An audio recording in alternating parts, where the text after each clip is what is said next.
Hello guys, welcome back to my channel. Toyota Corolla tayo guys sa big body. Bali guys, ang problema na ito hindi gumagana tong auxiliary fan. Ito guys, hindi gumagana kapag binuhay ang aircon. Ito kasi guys, kailangan kapag binuhay ang aircon o iswinis ang aircon, kailangan guys sasabay ito. Kaya ang nireklamo na may-ari, hindi raw gumagana to o hindi sumasabay ito kapag binuhay ang aircon.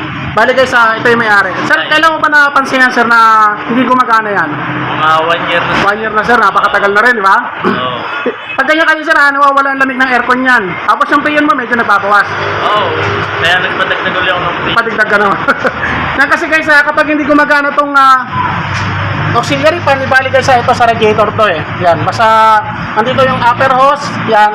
Kung anong tapat niyan guys na auxiliary fan, yun yung para sa kanya. Ngayon guys, ito naman sa condenser fan. Yan, nandito yan guys sa harap. Yan. Ito guys, bago namin gagawin, siyempre, papa-shoutout ko muna yung may-ari. Sir, shoutout ka muna. Pati mo yung kamag-anak mo. Wala, wala. Sir, mahihain. Bali guys, sir, paki-start nga sir. Pakita ko sa kanila.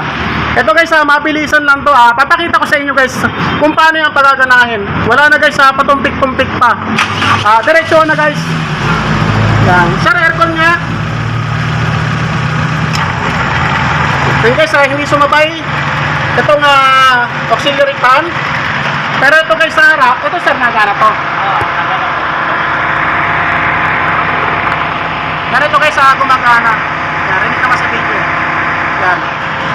Bali guys, ito, mabilisan na to. Diretso na to guys, direct to the point. Bali, ito guys yung radiator fan. Ito guys ang radiator. Pagdating dito guys sa washer tank, dito na kayo pupunta guys. Ganito yung relay niya. Relay ng guys sa fan. Para kapag ginamit ang aircon, ito ang gagana guys. Yan, diretso na to guys. Yan, ito guys, may housing yan. Lawan natin guys. Yan, yan guys yung may coma na yan. Yan, hindi ko lang guys mapindot yung ko kasi may tumatawag eh. Natatakpan yung pindutan sir ng ilaw. Yan, pwede na. Yan, ito guys. Ito guys yung location ng relay para dito kapag ginamit ang aircon. Yan, ito guys yung may goma na to.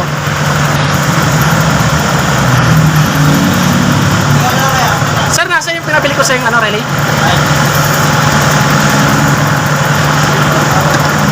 Yan, ito guys ang relay niya. Yan, sir, pakibunot mo nga sir kasi may ginagawa yung helper ko eh. Yan, sir, pakisuksok. Bali guys, ito hindi gumagana. Yan, sige sir, pakisuksok mo. Plug and play lang yan. Yan, masarap. Okay na sir. Kumana na. Yan guys, kumana na. Tapos ito sir, napakainit ang lumalabas. Kasi nga, naka-aircon kayo, kumana na yung compressor mo. Ngayon, siyempre, yung condenser mo, nag-iinit yan, sir. Kaya, kailangan niya ng sasabay dapat to, guys. Yan. Bali, guys, ito pa yung isa niyang relay para dito. Sa auxiliary fan. Itong kulay green. Na medyo against the light. Ito, guys, yung green. Ito, guys, ang sa automatic niya. Na kapag mainit na yung tubig ng makina o tubig na radiator, ito guys, kusang gagana itong relay na to dahil dito guys sa thermo switch. Ito guys yung nagpapagana sa kanyang thermo switch. Kaya ito guys ang mabibigay na signal na mainit na yung tubig, tapos gagana to.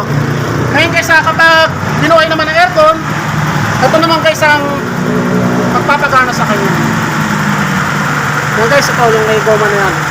Minsan guys, kapag wala kayo nakita, hanapin nyo lang to guys. Yan, ito lang guys. Yan guys, ano lang yan, sa mga hindi pa nakakaalam, basta Toyota Corolla big body guys. Yan, 94 model guys. Ito lang ang yan. Para gumana to. Yan sir, okay na sir. Maraming salamat sa iyo. Sir. Yan guys, ganyan lang, mabilisang lang yan, turo sa mga basher ko guys. Yan, may natutunan naman kayo Yan. So yan guys, sana may natutunan kayo sa sinara kong bagong video. Maraming salamat.